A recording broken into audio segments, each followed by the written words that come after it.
The Selfish Podcast acknowledges the traditional owners of the land and waters that this podcast is recorded on. Are you overwhelmed? Stuck in survival mode?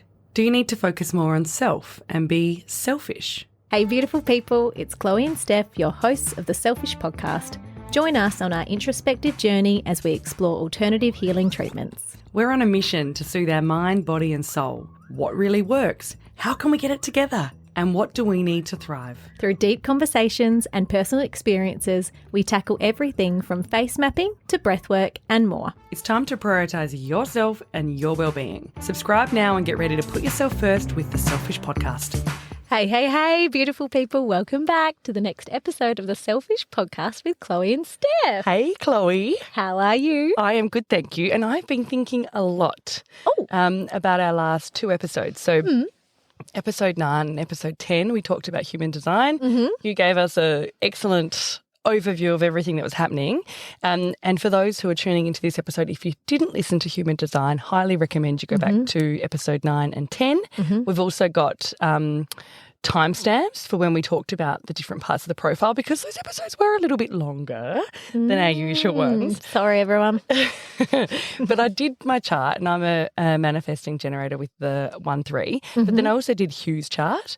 Great. I did Freddie's chart and I also did Arthur's chart because I just wanted to sort of see, learn more about him in a different way. Yeah. And so both of my boys, so both Freddie and Arthur, projectors. Amazing. Hughie's a man gen. Why are you surprised by that? I don't know. I think when you were talking about some of the projectors, because he's so amazing at the detail and he's such a perfectionist with his work, I thought maybe he was more of a manifestor or maybe a generator or maybe a projector, maybe a reflector. I wasn't expecting him to be a man gen. But maybe he's really into his craft and so he's dialed in. Yeah. It does make sense. So we all like caves. We didn't talk about the environment. No, so that came up in that chart. There's so much more to it, guys. So you can dive into where you most feel I think where your energy kind of thrives best. I think that's what it is. And it's to do with the arrows at the top. So underneath, at the top of your body graph, there'll be 4 arrows. And so I can't exactly remember which arrow refers to your environment, but that's where you find it. Yeah, very interesting. Yeah. So interesting because you've done your whole family. Yes, I've had the boys done by someone else. So I've got a PDF version of them. They're both projectors. They're both 1-3 profiles. Oh. And pretty much the only difference is one is ego projected and one is self-projected for their authority. Yeah, okay. Yeah. So it's fascinating. Yeah. I mean, but then you go into, they are different. Sorry. Everyone's unique. Everyone's unique. I mean, on surface level, if you were to look at that, you would think they were very similar. Yeah. But then when you dive into your gates and your channels, which are the lines on your chart, then you've got different gifts and, Yeah, gotcha. Yeah. And I think that's when, because I didn't know what Hugh was before listening to all of them. And so when I was thinking about the manifesting generator, I was just thinking of myself in mind. So I think I might listen again with this knowledge in mind. Yeah, absolutely. And also knowing what his other profile pieces are. And his authority is the same as me in terms of... And your not self and your signature, the same, satisfaction, frustration. But when I think of Hugh, I hope you don't mind me talking about you, Hugh. I'll be like, Hugh, skip episode 11. Just don't listen. No, I see him as quite multi-passionate. Yeah. Yeah. No, he is. No, he is. I've just realised my top's not inside out. Yeah, he is. No, he's got his all sorts of passions going on. Yeah. Yeah. It's just interesting, I suppose, putting a different lens on it when you listen to it maybe with yourself in mind and then you find out more about other people. Yes. It's just a different way of thinking about things, I suppose. Totally. And it's like with horoscopes, you take what you want out of them, what resonates with you. And leave the rest. But I was thinking about that for me. So I'll go back with the boys in mind and with Huey in mind. Yeah. And game changer. Yeah. Yeah. You'll see them in a different light. Yeah. And thinking about those questions too, ask each other. You both. We both now, do you want curry for dinner? That's right. Not open questions, closed questions. Yes. Yeah. And what's Adsy? Adsy's a manifesting generator too. Yeah. Yeah. He's 4-6, which is the regal authority, I think, like a people person and then a wise sage. Yeah, super fascinating. I love it. I love it. So much to it. Yes. Yeah. So I'm going to re-listen with all of that in mind and then I'll probably pick your brain again. Love it. Anytime. Pick my brain. So have you been listening to anything this week? I have been. Oh, tell me. I was going to say, don't ask me that question. You know I haven't. Well, awesome podcast. I'm sure people have heard it. It's The Diary of a CEO. I've heard of it, yes. Yeah, Stephen Bartlett. So I'm pretty certain he was at Google, maybe, like kind of high up. Anyway, he's really great to listen to. I love his voice. Highly recommend. He has a couple that drop each week, actually, so you can kind of just really like love on him all week. But he had a great episode with Mindy Pelz, Dr. Mindy Pelz, and it was talking about fasting. Intermittent fasting? Yeah, but there's all these different types of fasting. Yeah. And she's written 2 books. And I guess I was like drawn in by fasting and kind of understanding more about it and how it can help us on an individual level. And then, though, it kind of delved into menstrual cycles. And I haven't spoken about this on the podcast, but I track my cycle quite regularly or religiously. And do most people track their cycle, though? Well, I don't know. I guess, well, I didn't when I was on the pill. Yeah. I haven't been on the pill since I had Yeah, no, I've never tracked my cycle. Yeah. As I'm saying that, yeah. Oh, okay. I was thinking that you would kind of say that everyone does track. I don't know. I don't think everyone tracks their cycle. No. I love it though.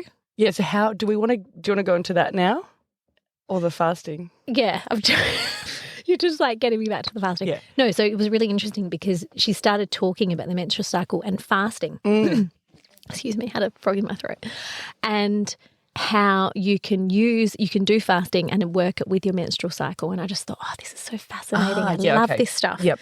But then, yeah, obviously my passion is tracking my own menstrual cycle just as a tool to understand myself on a deeper level. Yeah. But anyway, the podcast is awesome. I highly recommend anyone to go if you're interested in learning more about fasting. And so what did they say? So they're talking about like after a certain amount of hours, so like 17 hours of fasting is like a pivotal kind of moment where your cells then fight off. They kind of go into this, I think it's post-ketosis. But then this 17 hours is like your cells start regenerating, and if there's any other bad cells, like i.e. you have the flu or COVID or something and you've been fasting, then your good cells attack the bad cells and get rid of them. The bad cells can't reduplicate. Yeah, okay. Yeah. Oh, that's wild. I was like, why don't more of us, like when we're sick, fast? Yeah. Well, I think I think in some cultures that they do. Yeah. I guess you don't really feel like eating when you feel sick. Yeah. But what do they say? Starve a flu and feed a cold? Yeah. Or it might be the other way around. Oh, I don't know. I haven't heard that before. No, one's about a fever and one's about a cold, not the flu. Oh. I think starve a fever. Because you're meant to feel the fever because you want your... Yeah, that's interesting. No, but yeah, but there are some pieces around that. I mean, I did intermittent fasting for quite a while, for a number of years. Yeah. And I loved it because it just made me feel sharper. Yes, so I would normally have my last meal or last food around 8 p.m. Yes. And then I wouldn't eat until 1 p.m. the next day. Right. And I would sort of dirty fast. So I'd have a coffee maybe with a shot of milk. Dirty fast. It's dirty fasting. And I would always feel so much sharper. Well, that's when your brain fog decreases. Yeah. So I used to love it. Then I sort of stopped doing it with pregnancy and everything from there. But I used to, I want to get back into it. Yeah, I'm so fascinated by it. So I'm going to go back and listen to it again. The one thing that she did say, this is if you don't go and listen to it, you're kind of keen to know. But in the summer months, she said if you eat, you have an 8-hour eating window. So say you would eat from like 10 a.m. till 7 p.m. Yeah, and then so that's your eating window, and then you'll fast from the 7 till the 10. Yep. Okay. Yep. And then winter was earlier. So you would, I think I got that wrong, 11 a.m. till 7 p.m. So 10 a.m. till 5 p.m. So then, that's your winter window because obviously your daylight hours are shorter. Yeah. Yeah, very cool. So Very cool. Well, I used an app called Zero, which was really good, and it would sort of you would help you time your fast and also let you know what stage you're in, because for people that have never done it before, it's really intimidating to go straight to the 17 hours. Yes. So this sort of trained starting with the 12-hour window, then a 14-hour window, then slowly Building getting it up. And I sometimes did 24-hour fast. Wow. And I would feel really, really good after, because I felt like I was giving my body a break from digestion just to sort of, and they were hard. Like I did maybe, once a month, and I would choose a day.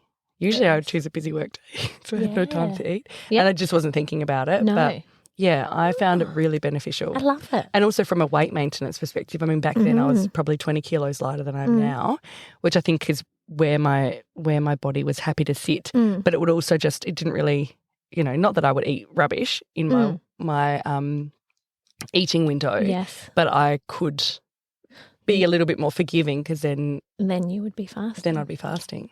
And really you're only eating 2 meals a day instead of 3. Yeah. Yeah, she just talks about that like feast and kind of famine kind of cycle, like goes kind of back to like, cavemen, kind of how we used to, how we've evolved as humans. And now, she was talking about Wheat Bix, and apparently like, breakfast is like the best meal of the day. It's kind of like total bullshit. It's just because Wheat Bix had to market themselves, and then it kind of said that you need to have breakfast. But breakfast, break fast. Yes. So it's breaking the fast. Breakfast could be at Later. 1 p.m. Yeah. So fascinating. Anyway, maybe I'm going to try it. I don't know whether you're going to try it. But I sort of have started getting back into it. Now that I'm feeding less, I'm not as ravished hungry in the morning. Yes. So normally I will just have some coffee in the morning, and then I'll wait until lunch. Yeah. So I might start pushing that back a little bit more. Yeah. Awesome. Yeah. Black coffee. You did your dirty. A little bit of milk. Yeah, I have a bit of milk, because then I've got this like heartburny kind of thing that I'm still working through. Yeah, that's not nice. So next pod I want to talk about what I've been doing with the naturopath. Yes. I can't wait to hear. Yeah, around my gut and my skin, which is still so good. Not how I want it to be. So you also, just before, were talking about your menstrual cycle. Oh, so I suppose we could give this a whole episode, but I could do just a quick little like run through. Yeah, if you because want. for me, I've never really thought too much about it. I've been I was on the pill early on, but then I got off of that because I just didn't like it. I didn't like it controlling my body. But then went on to a Mirena, and then I had the Mirena taken out, and then the last few years I've either been pregnant or feeding or whatnot, so I haven't been on any control.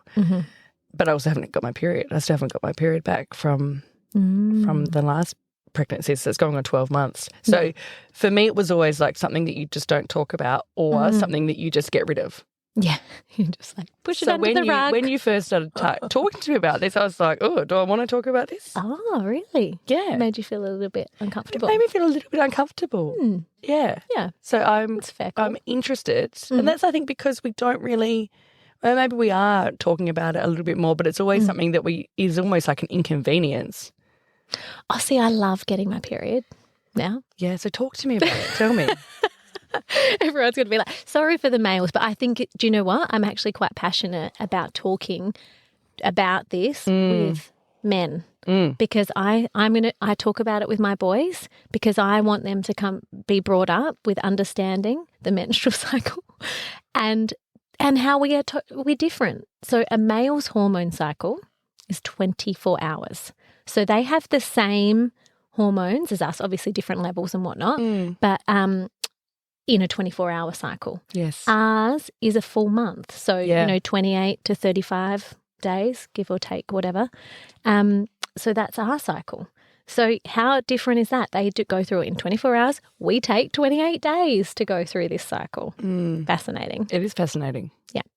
So I want my boys to be brought up understanding this because I think that, the more that we understand it and live with our own cycles, the better. Yes, to live in harmony with it. Yeah, well-being, all of those things. Yeah. So you track when you've... So your day one of your cycle is the first day of your period when you bleed, and then it tracks from that. So it's around about 1 to 7 days is when you're in your menstrual phase of your cycle. So there's 4 phases in your cycle. So you have your menstrual cycle, and then you move into follicular is your next kind of like 7 to day 14. And then you have 14 to 21 is your ovulation. Yep. When you can get pregnant. Yeah, I was actually tracking my ovulation. Yeah, when we were trying to get pregnant, I would track it. I would check my cycle. Yeah. So I think your temperature increases. There's a spike in your temperature, and I think I've read some studies where your voice actually goes a little bit higher. So the tone of voice changes, and your face can look fuller. So it's quite amazing. Yeah. All when of these you ovulate, changes. I think that you kind of your skin can clear up. There can be many. Yeah. Because it's like, come hither. Yeah. Smells slightly different. Yeah, you smell. Come get me pregnant, impregnate me. That's right. It's fascinating. Yeah, I think it's wild. And then you move into your luteal phase before then you go into your menstrual again. But then, so this all started for me back in 2018 after I'd had RAF, and I decided, no, I'm not going to go back on the pill. And I read this amazing book by Kate Northrup called Do Less. And so in her book, she's an amazing businesswoman, but she created her business around her menstrual cycle.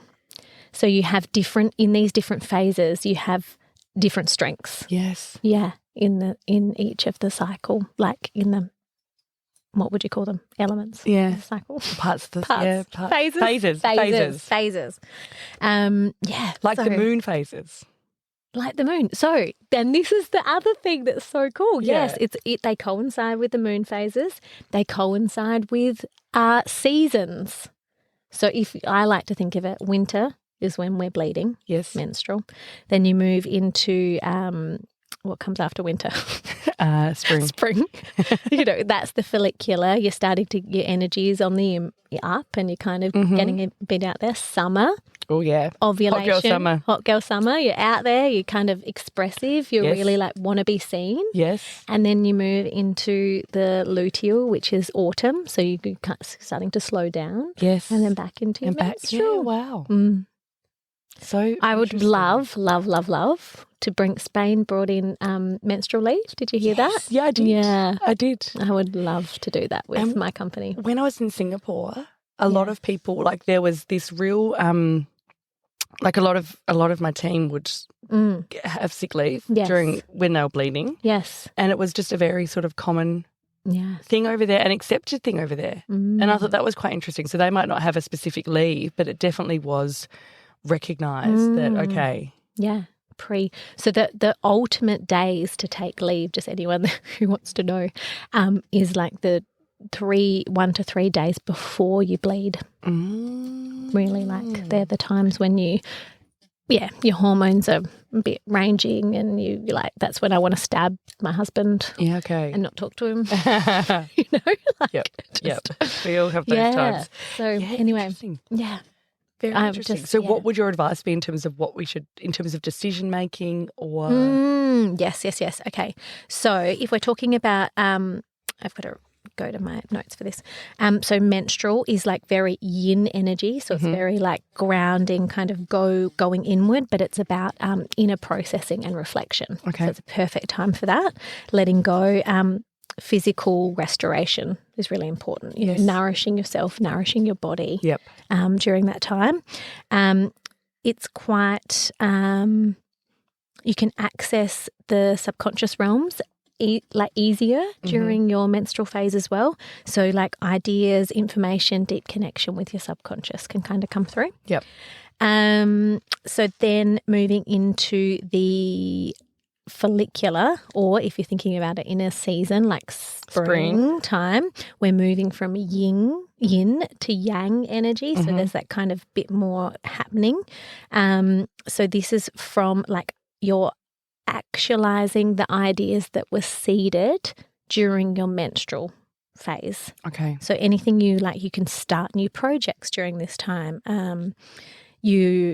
Your mental abilities are like really heightening during this time as well. Yep. And then you move into summer, which is when we ovulate, and that is when you're like collaboration, connection, socializing, networking events, like, or putting your ideas out there. So if you want to launch something, like during... There's a lot of things we've got to align. We've got to align to the moon. We've got to align I know. But, this is the other thing from the book. Like if you do have a menstrual cycle, you first align with that over the moon. So right now I'm still aligning to the moon. Yeah, because in lieu of... Yes. Yeah. Yeah. Okay. Yes, absolutely. Yeah, okay. Or for anyone who's been through menopause as well. Yep. So aligning with the moon. Aligning with the moon. Yeah. But if you've got your menstrual cycle, aligning with that. Yes. Yeah. So, ovulating, being out there, socializing, networking, and then you move into the luteal phase, which is the yang to yin energy. And this is like manifesting goals, dreams. Kind of you're quite creative, you're quite intuitive as well during this time as well, but it's kind of that pausing and kind of taking stock and kind of reflecting and evaluating on what has kind of been, and then, kind of getting ready for your winter dormant time. Yep. Yeah. So interesting. I love it. And I haven't so much this year, but in previous years I've kind of mapped out my business around this as well, and just even thinking about my week, or my month, and kind of going, okay, I want to have some meetings when I'm ovulating, because that's a really great time for communicating and connecting. But then, when I'm bleeding, that's not a great time for that. Yes. So kind of like. And where are you now? I'm ovulating now. Okay. Yeah. It's a good time to Great chat. time to have a podcast Yeah. chat. There we go. So it was interesting because after, I think I got my period 4 months after Arthur was born. And that was a big turning point as well, because I was just like, okay, my body's like, Yes, ready almost to get going again. Yeah. And that was a very important moment for me. Absolutely. Just to... Yeah. Well, then I don't know whether this is correct, but did you start to trust your body again at that time? No. No. Fuck no, Chloe, I did. No, a little bit. A little bit, like because that, it was like, okay, now things are sort of returning. Yeah, but it took a lot of course, a lot of time. But that was definitely one of the steps for sure. To go like, okay, I've got this. Yeah, okay, my body is now working, showing me that it's ready and all of that kind of stuff. Yeah, for sure. For sure.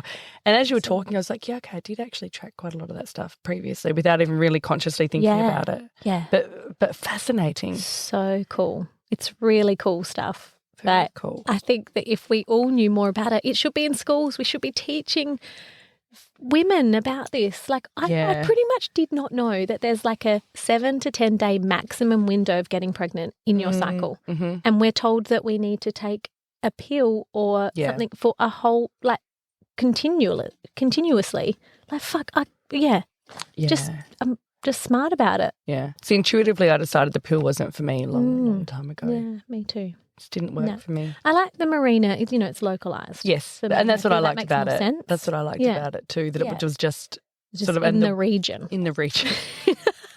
And the way that it released the hormones and the type of hormones it released sort of just felt a bit more of a fit for me. Yeah, totally understand. Very interesting. So going from the menstrual cycle to the moon cycle, what's happening in astrology for us? Okay, so there's actually been a little bit happening. We just had the new moon, but with the new moon, the lunar nodes, so we have a south node and a north node, and they've actually every 18 months they change signs. So they have been in Scorpio and Taurus, and now they're moving signs to Aries and Libra. Okay, what does that mean? So it means something different for everybody. Like, Chloe, just give me the answer. Just tell me an answer. Just tell me what to do. What do I do? No, so there's this nodal shift, and it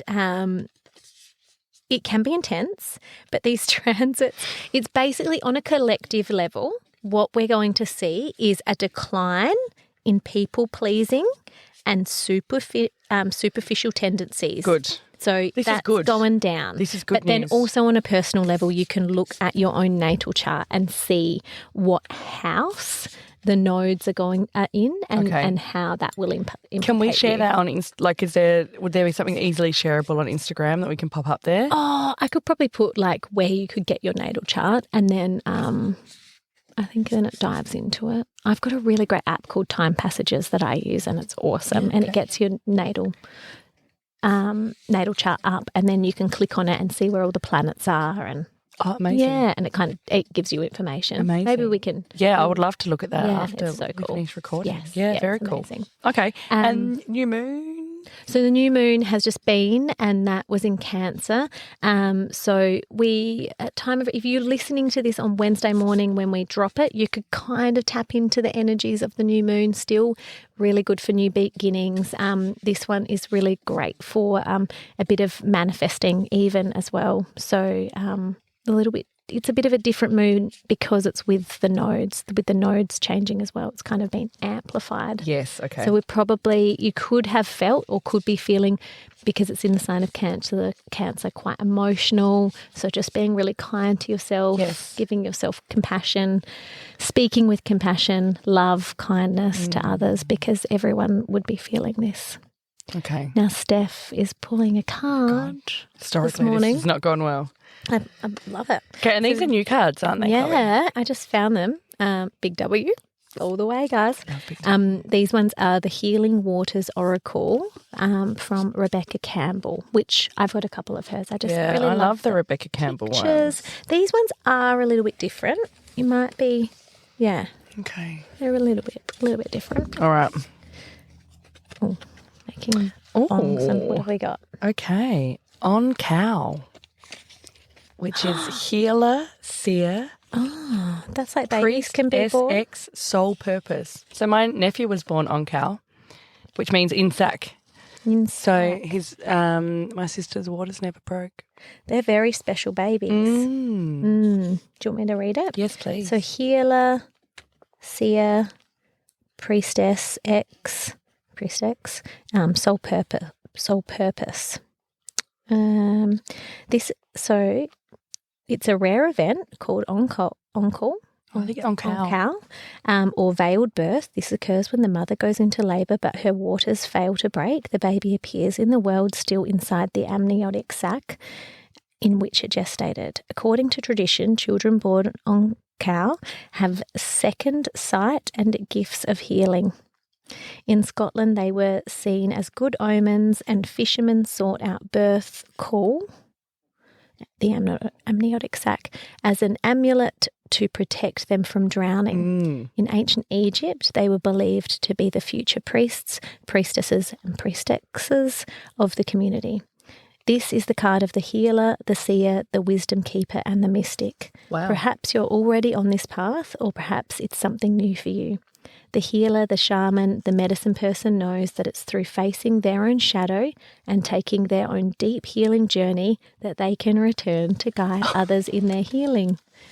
The healer is, like us all, in their own spiral of transformation and healing. Healed isn't a stagnant state. The healer knows that they're not meant to be perfect and whole all the time.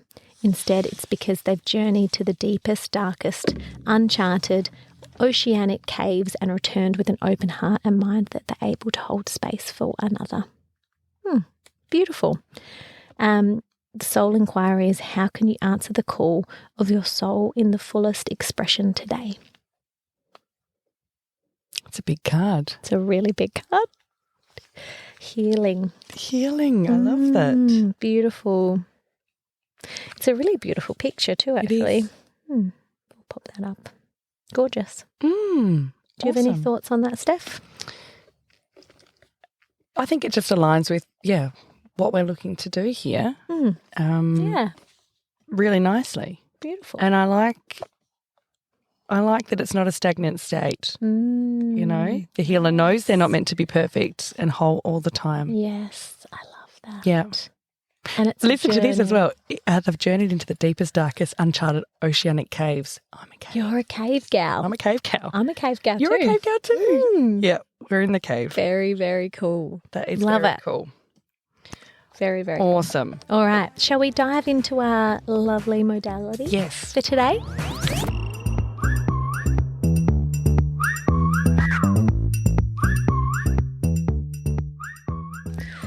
All right. So today, Steph is going to be talking to us about an amazing modality that we kind of came across when we started chatting about the podcast, and it is called face mapping. It sure is. So, yeah, this is something that I did actually at the height of my laryngitis when I couldn't talk. You got up at some obscene I got hour. up at 4 a.m. And I was just like, okay, because it was this lady who read my face, was based in the US. So, you know, the things we do for love/face mapping, and it is roughly, you know, 3,000 to 5,000 year old practice. Really? It originated in China and is based on the idea that your skin, as the body's largest organ, reflects your inner health and is mapped into areas which correspond to different functions of the body. So it's very much That's awesome. is in traditional Chinese medicine, also in the Ayurvedic. I can never say that word, Ayurvedic piece. And essentially, I found her on Instagram. So Chloe and I both follow her, and she's always got these amazing like little tutorials about, okay, these is where different things are held in your face and how you can release them. So really resonated with me because I think I really love all the TCM stuff. I love Ayurvedic and then also with acupuncture where you're looking at specific points. It sort of all resonates with me. So it's my sort of Up your alley. Up my alley. So, went on this call and had a consult with her. And as I said, it's the middle of the night. I can't talk. So it's Zoom? Zoom. Okay. It was pretty cold, so I had my dressing gown on, but just wanted to make What sure. were you wearing? What was I wearing? I was wearing. This is a common question that you ask me. Come on, girl. I just like to set the scene. So I was wearing this pink fluffy dressing gown just here.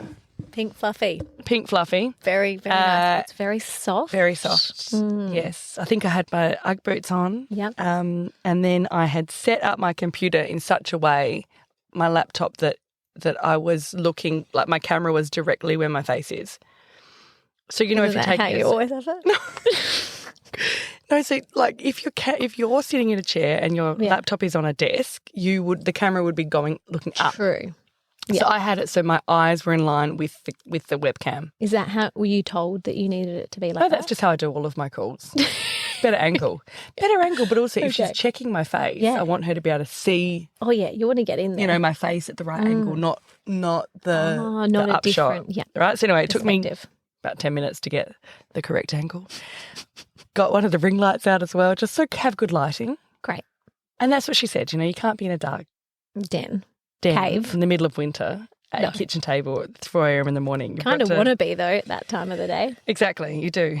So I made sure I had good lighting so she could see it. And she's the most, ethereal woman. She is. It was amazing just talking to her. It was the middle of the day over there. She's based in LA. And she really just spent a while just looking at my face. Okay. So really just taking it all in. At this point? No, just looking. Okay. Just looking. She's like, can you move to this way? She wanted to check my profile. She wanted to check all the different things. And what she did was talk through my face. So a lot of this was around potential blocks, potential things to harness, potential things to keep in mind. And it's like a palm reading of your face. It really was. And I've wanted to do this for a while, but I haven't been able to find someone. Yeah. And so that's why I went to the lengths of talking to someone on the other side of the world. But it was really, really fascinating. So she talked about a lot of different things around face, bone structure, skin, what's showing up in your skin as well. It was a very personalised reading. It's probably not something that I would do, every few months or whatnot, but you might want to do it every 7 or so years because one of the things she touched on is that your skin, regenerates. I think it's every... I think like 40 to 50 days. Yeah. So every 4 to 6 weeks. Yeah. But with your bones, you have 7-year cycles. Cool. So there's this whole 7-year thing, which is always like things happen in cycles of 7s. You've got the 7 deadly sins, 7.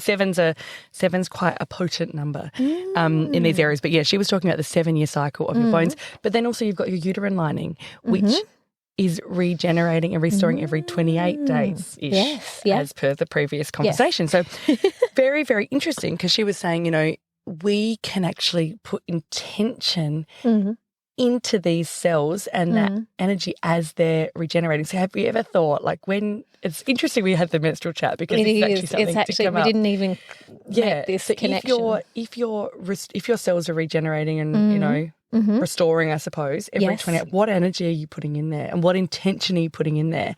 And you can actually put that intention into your cells. Yes. Wow. Did she just speak specifically to your menstrual cycle? Yes. Yeah. Yeah. It's in my notes here. Yeah. I haven't looked at these notes for a few months. 4 to 6 weeks. But yeah, the uterine lining. Yeah. Okay. And how are you putting that intention into the cells that are recreating and reworking? And also in your face. So she was saying that your face can change over time, and some of those structures can change and either get more prominent or less prominent depending on what's going on. But in really, I suppose, overarching terms, she said that the right side of your face is your mother, the mother side.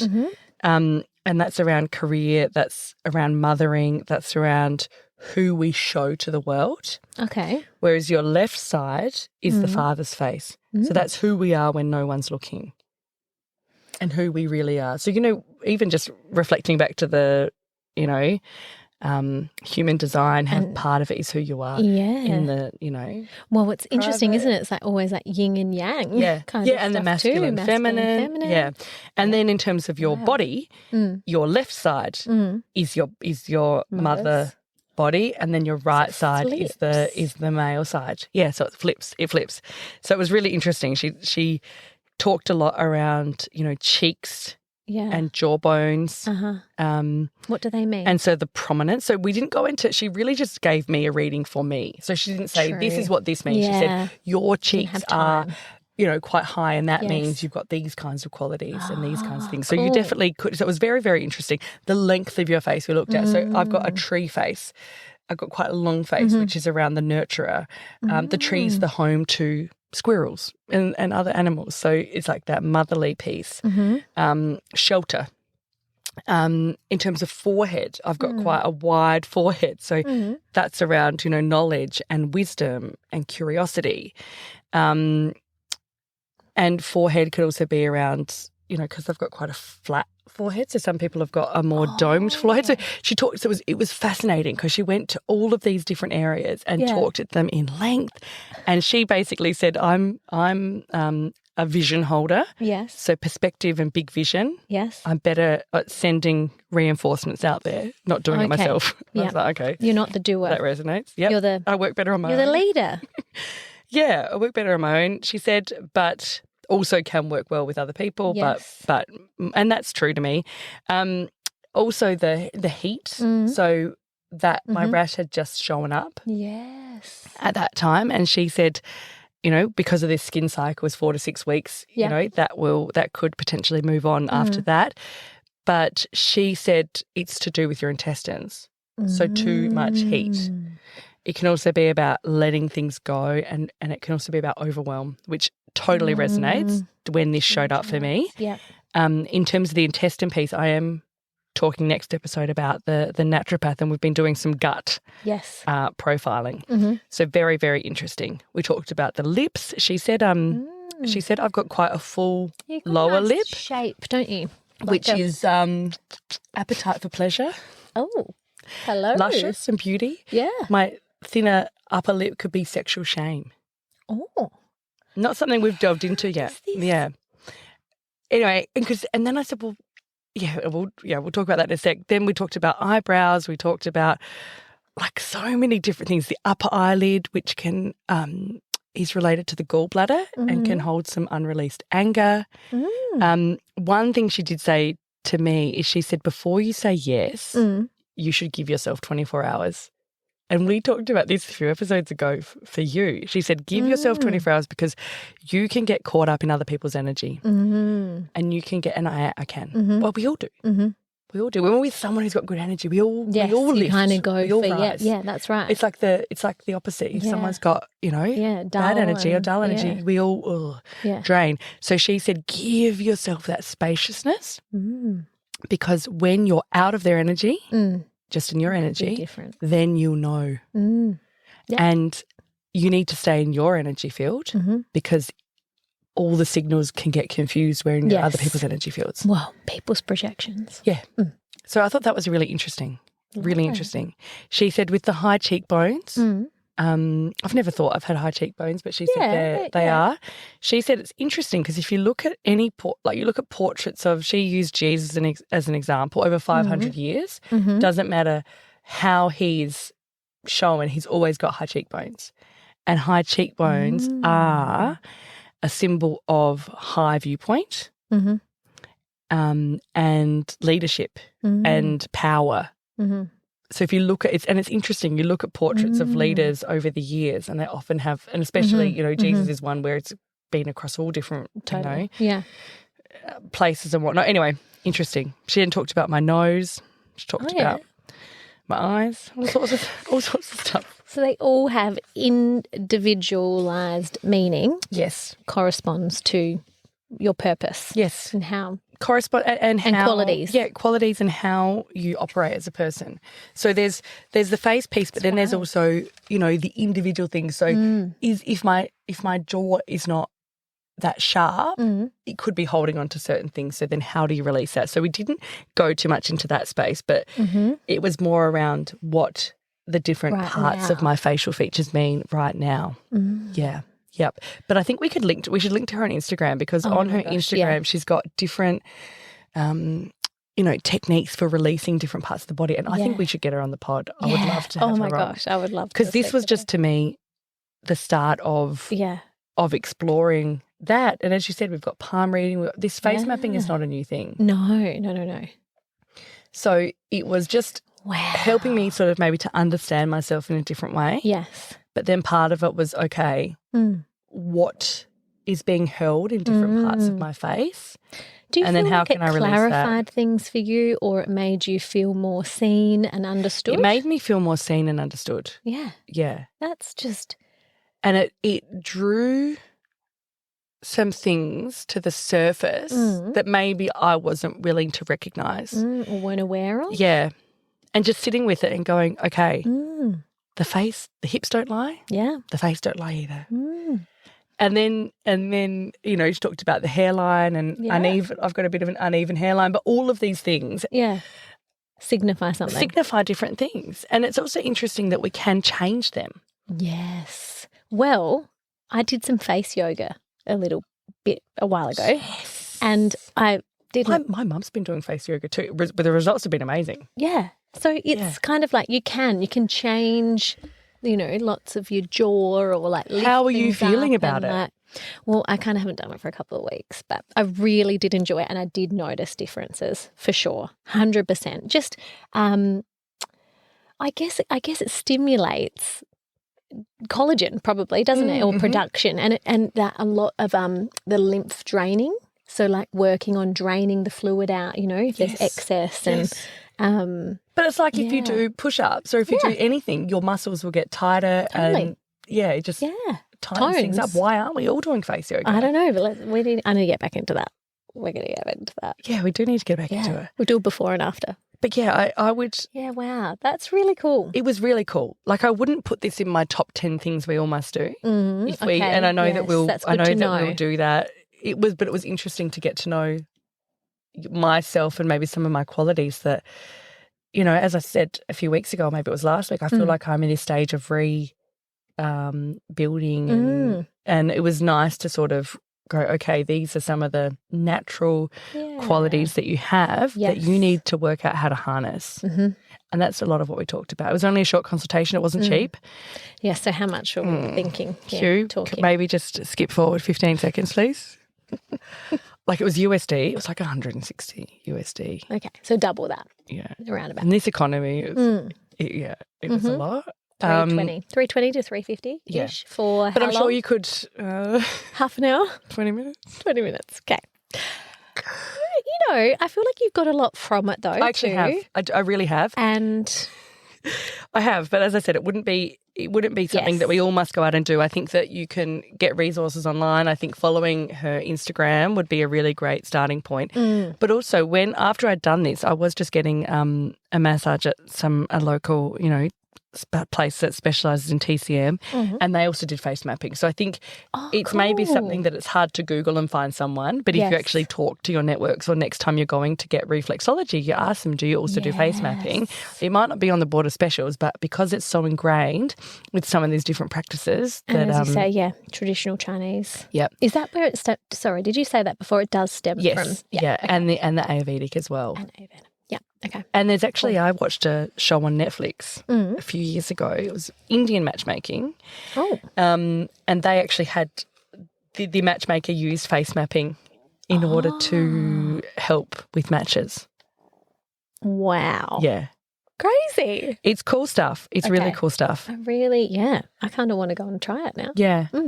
Before we chat to her. We're going to get her. We'll get her on. Woo-hoo. So that was my face mapping journey. Experience. I would do it again, but as I said, maybe not in my top 10 things that I'd recommend going on your healing journey. How much would it, you'd probably want to give it a couple of years at least. Oh yeah, maybe. I wouldn't go back for another 7 years. Yeah, right. Yeah. Unless you went really hard on your face yoga. Well, I think even though, some of the, maybe. I'll be a whole new person. This is the before shot, everyone. And then we'll do the after. But no, it was, it's just, more that people tell you these things and then it forces you to pause and reflect. Yeah. And sometimes like that realization of some of those amazing traits that you have, but you don't always recognize them yourself. So having someone reflect that back to you for then you to sit with and go like, I am a good leader, or and I suppose another one was I couldn't talk back. Oh, because my voice. So you just had to shut up. That's unusual for you. I know, it was real hard. And I said to her, I can't talk. Like what's? And she said, you just need to step back. Yeah. This is what your body's telling you right now. You need to step back. Yeah. And just let go. Yep. Which you did. I did. You did. Which you don't usually do. I'm not very good at it. You're a doer. I'm not very good at it. But no, it was really a really cool experience. I think it just allows people to dive in. I'm sure there's things online that people could come at, have a little look at, read up. I mean, I was looking at the palm stuff just recently. I have never had mine done, but I would love to. But there's so much stuff online that you can kind of see. You can kind of, investigate yourself before you maybe dive in to have a practitioner do it for you. So thank you. Yeah. But amazing energy. Yeah. It was really lovely experience. Oh, this is just a tip of the iceberg around what she can talk about. So for sure. Yeah. Oh, can't wait. Yeah. We'll be keen to. But I think suppose some of the takeaways for me, was we are always regenerating different parts of our body, and that intention. We talk about that when we go and do certain things. If we're going to, go and have a meditation, we set our intention. But are we setting our intention for what we're creating within our body? Yeah, and our regeneration. Yes. Yeah. Very fascinating. I love that. Thank you for sharing with us. No worries. No worries. Great. All right. Well, that's us done for this week. Adios, bitches. Can't wait to see you next week. Yeah, and share something, naturopath. Naturopath, yeah. Let's talk about naturopath. And if you guys enjoy listening to the Selfish podcast with Chloe and Steph, please jump on, give us a review, give us a rating. Subscribe. Share it with a friend. Yeah, please. That's the best way to get us out there. Yeah. Share. And if you didn't dive into human design, definitely have a look. Do. Some really interesting stuff. And a lot of that's only just starting to, even start dropping right now for me. Yes, absolutely. Absolutely. I'm about to just do a course around human designing teams. So excited. So, so much goodness in that. So definitely go back and have a listen if you haven't. But otherwise, we will catch you all next week. Yes. See you then. Ciao. Bye.